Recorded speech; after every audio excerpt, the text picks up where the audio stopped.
Developing news tonight as the numbers in the Iowa caucus come in. The Associated Press is reporting Martin O'Malley is suspending his campaign. This comes as he failed to get 15% of the votes at many caucus meetings in the Hawkeye state. Hillary Clinton and Bernie Sanders remain neck and neck. We will bring you some updated numbers in just a few minutes. Now, caucus meetings are wrapping up across Iowa in the first official event of the 2016 presidential election. Tonight, we are taking a closer look at how much the vote in the Hawkeye state affects voters here in Texas. Joining us to talk more about this is GOP consultant Matt Makoviak and Democratic strategist Ed Espinoza. Thank you both for being here. Sure to be here. All right, let's first discuss how important these results actually are. President Obama won the Iowa caucus in 2008, and as we know, went on to win the presidency. But for Republicans, it has been years since the Iowa winner has gone on to secure the GOP nomination. So, Matt, what does this mean for the Republican race tonight? Yeah, we're at about, I think, 75% in. Looks like Cruz has a 3-point lead over Trump. This is a great night for Cruz.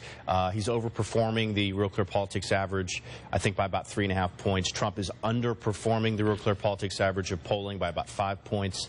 Rubio's also had a good night. He's at around 22% with 75% of precincts in. So this looks like it's a three-man race going forward. What that means for Texas is if you're not one of those three candidates, you are probably not going to see anyone else really make a statewide effort in Texas on March 1st when we have our primary. Now, demographically, Iowa's population is much different than Texas's. According to U.S. Census data, Iowa has a huge majority of Caucasian residents. Texas has a much more significant Hispanic population with more than 38% compared to Iowa's 4%. And do you think this will translate to different results between Iowa and Texas primaries? I think there will be different results, but not necessarily because of the demographics. Remember, in the Republican primary, it's fairly homogenous. It's not much different in Iowa than it is in Texas. Might be a little bit different in Texas, but not entirely different. What we're looking at here in Iowa is essentially a three-way tie. Ted Cruz comes out in front the same way that Mike Huckabee and Rick Santorum did in past years, but he's got a lot of ground to cover between now and New Hampshire, where he trails significantly with Trump. Today's win would probably put the wind at his back, would probably help him. But he's got a new competitor there in John Kasich, former Ohio governor, who recently received the endorsement of the New Hampshire Union Leader, the major paper in that state. And Rubio is also in the mix now. So a lot of time between now and Super Tuesday. You've got New Hampshire, you've got South Carolina, you've got Nevada in there too. 1 month in politics is an eternity, so we shall see. All right. Now, Matt, with Ted Cruz being a big Republican candidate this year, do you think Texas Republicans are standing behind him, or is there leeway for other candidates? No, Cruz is in a strong lead in Texas. I saw one poll had him up 45-30 over Trump.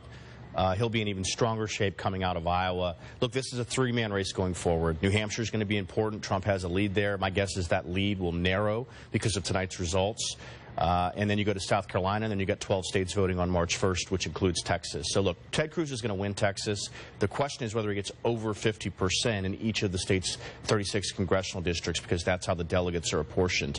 Cruz will be first in Texas. The question is how many delegates he'll get out of Texas, and is he able to win some other southern states? He's very strong in Georgia, Tennessee, Alabama, Oklahoma. Those are 4 states they're looking at. Okay.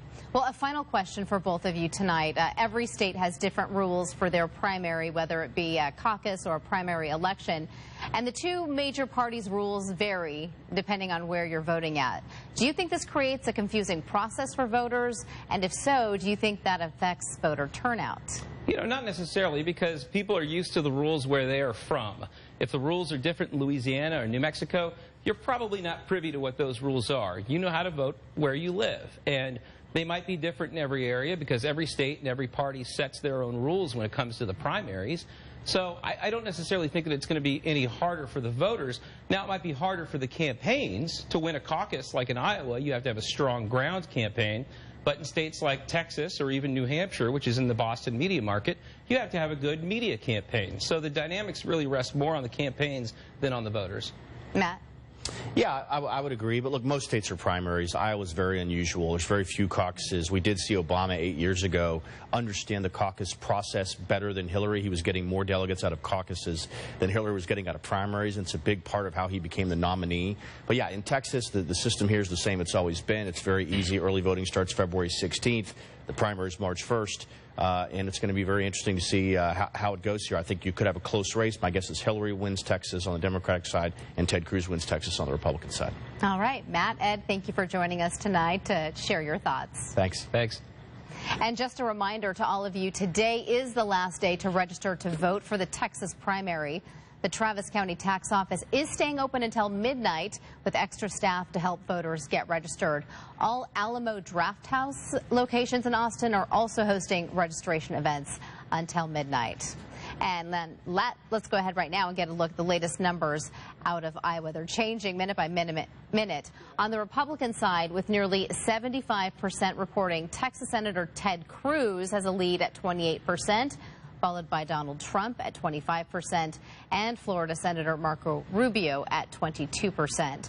On the Democratic side, with nearly 79% reporting now, Hillary Clinton has a lead with just over 50%. Bernie Sanders is gaining, however, rising to just over 49%. And Martin O'Malley, again, has 0.57%. As we told you earlier, there are reports he will suspend his campaign later tonight. We will continue to update you and let you know when the race is called right here on Fox 7 News at 9. We'll be right back.